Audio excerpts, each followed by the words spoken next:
He just completed his first legislative session in the Senate. We have Senator Ted Lillie here to explain to us a little bit about how it went and also your role in some of the earlier budget negotiations. Senator, thanks for joining us today. Thank you for having me.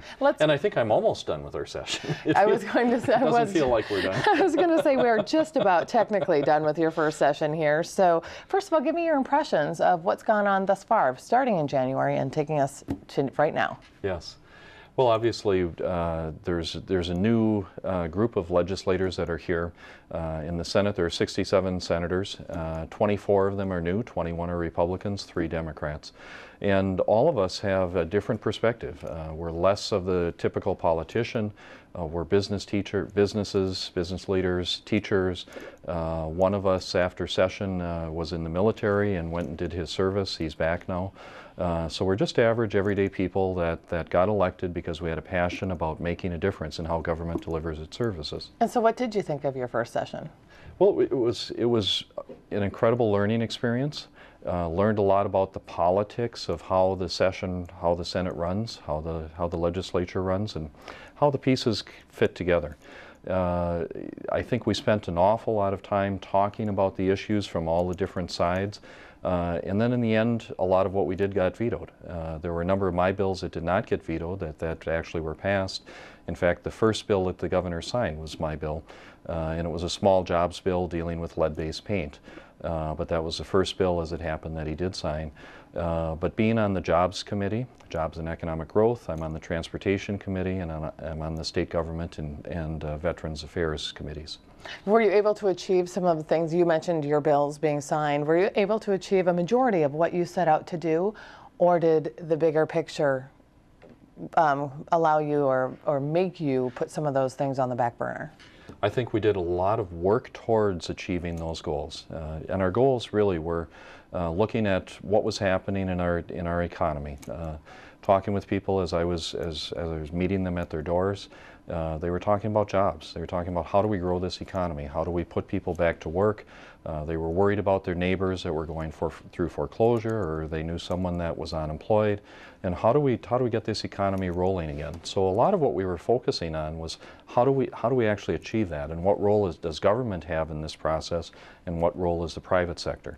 All right, I want to shift gears into the budget negotiations. You were, as I mentioned, part of a small group that was involved in the earlier set of negotiations at the tail end of session. Yep. Take us behind closed doors and kind of explain to us as much as you can, the tone, the tenor, the conversations, and how much of that do you think is carrying forward to what's going on now? Yeah.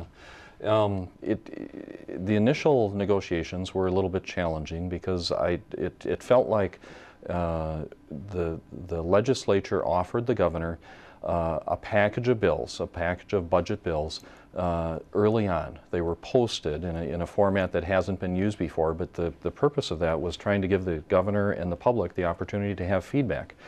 These were bills that were basically through the legislative session, through the system. They were ready to be passed. And then we allowed the governor, or asked the governor and the commissioners to participate in the conversation so that we could get this done ahead of time was really the goal there. Behind the scenes in the negotiations, I would say that there's a lot of respect between the two teams.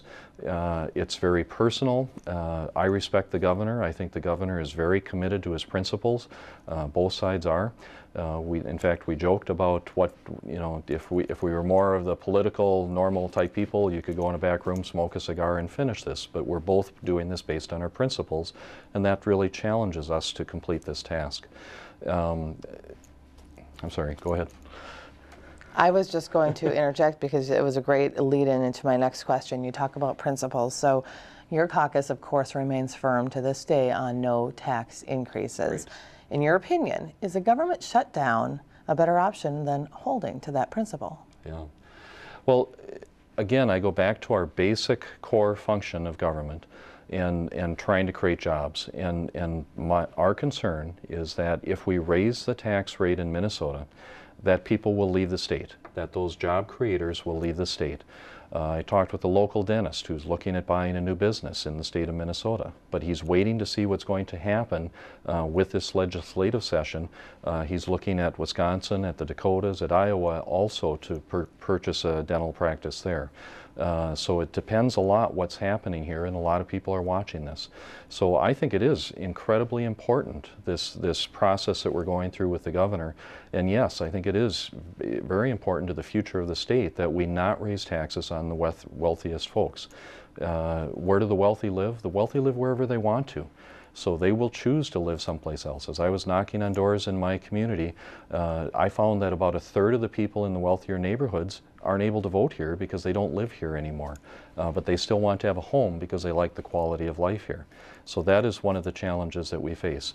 We did offer the governor a balanced budget. It's the largest budget that the state of Minnesota has ever had. This is a budget that he can sign. We agree on virtually half of the budget. The education budget, we came up to the governor's number. Public safety, we came up to the governor's number. We've given up on 100% of our tax increases, and we're just asking the governor to give up on his tax, or our tax cuts. Sure, we're asking Senator. him to give up on his tax increases. And we'll know by the end of the week if that happens or not. At this time, of course, we don't. But I do want to ask you real quickly then, if the tax increases are off the table, will your caucus warm up to the idea of new revenue? Racino, something to bring revenue in if that's the deal breaker? Yeah, I think that's a great question. I don't know what's going to happen. I don't know that the Racino will be a caucus position.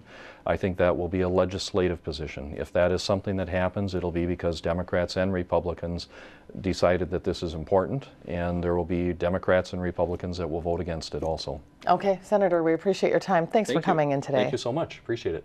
Thank you.